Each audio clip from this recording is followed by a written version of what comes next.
It's very, very noisy outside. We're here backstage, folks, an exclusive here on Red with the members of Presidents of the United States of America for show number 6 in Australia at the Horden. It has been referred to as the Horden at times. Guys, it's a pleasure to talk to you. It's a pleasure to be talking to you. So, guys, I believe things have been going very, very well in Canberra. There were underpants being thrown around. Flesh was bared.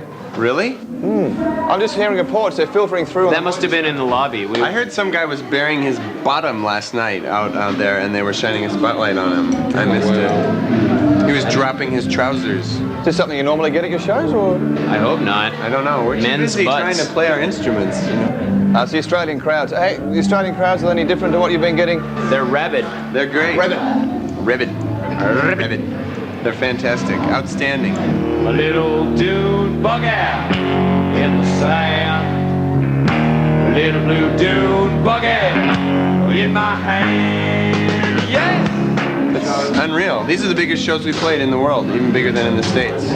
So we couldn't be happier. Oh, yeah. And next year, instead of going to Europe 5 times and coming here once, we'll come here 5 times and go to Europe. Nuns. Look what the cat dragged! My new shoes. Rock band member Bought number these shoes today. They're Australian. They're very expensive in the States. Jason Finn, drummer. Hi. Hey, Jason. So are those RMs or? Yeah, these are RM. Yeah. I heard maybe you might have bought some golf shoes. You've been out golfing today. Good rounds? Good rounds? Mediocre. Extremely difficult golf course that we'd never played before. Yeah, it was an But it was extra fun. hard course. It was an extra hard my course. God, it was. It really was. It was like one of those amazing fantasy dream golf courses that you. We played with a pro though. We did play with a Gave us pro. some tips. I'm really keen to know about the thesis into the effect of golf courses on the environment. Is that still going to be happening at some point? That's me, and someday it might happen. Well, he's working hard on it, though. I'm working hard. I was out there working on it today doing some first-hand research. Some primary research, we call that, in the thesis writing business.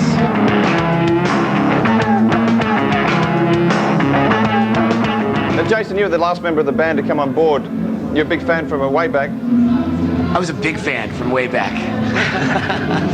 Big fan. Way back machine. No, I saw those guys. I saw them play with another drummer, I don't know, 5 years ago or so. Something like that, yeah. And like they said, they were having fun. And so we're all 8 of us at the show. Yeah, the 8 people And, there. That was our final big show. Final show. Tuesday night at the Crocodile Cafe in Opening Seattle. up for nobody. Dave planted a guy in the audience with a softball. That was a good And guy. then he pulled his mitt off the amp and said, "Anybody got a softball?" And bang, socked it right in there. I enjoyed that gag. It was a good and gag. I had to join. Coming from Seattle, do you get sick of people always asking you questions about other bands that come from Seattle? Yes. But go right ahead. Oh, no, I'm not going to bother. A big cliche thing to do, but nonetheless, you must be reasonably happy to come from a place which has got great rock history.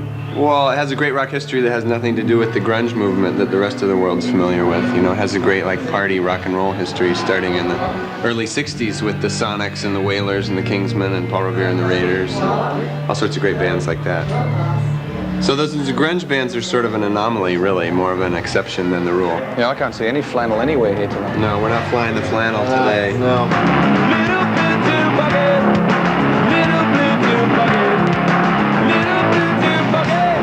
So what do you think of Custard? Custard rocks. They're great. Just got their records tonight. I can't wait to hear them. We got the records a few I months love ago. that song. The synthesizer is rapidly overtaking the guitar as the most popular instrument in the world.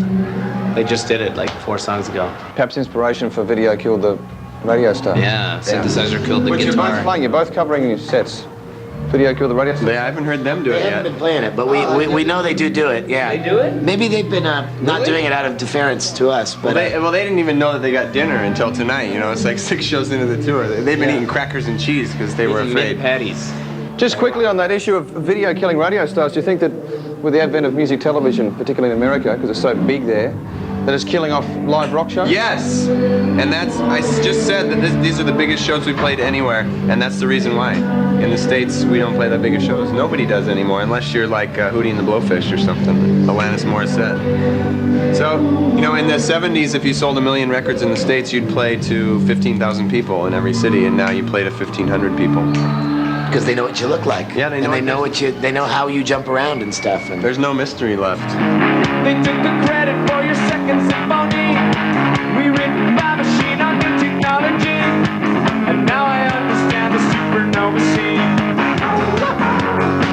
I met you building. What did you tell them? Video killed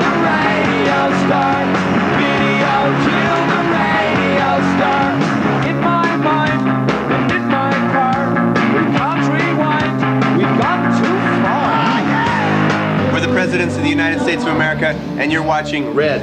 Red.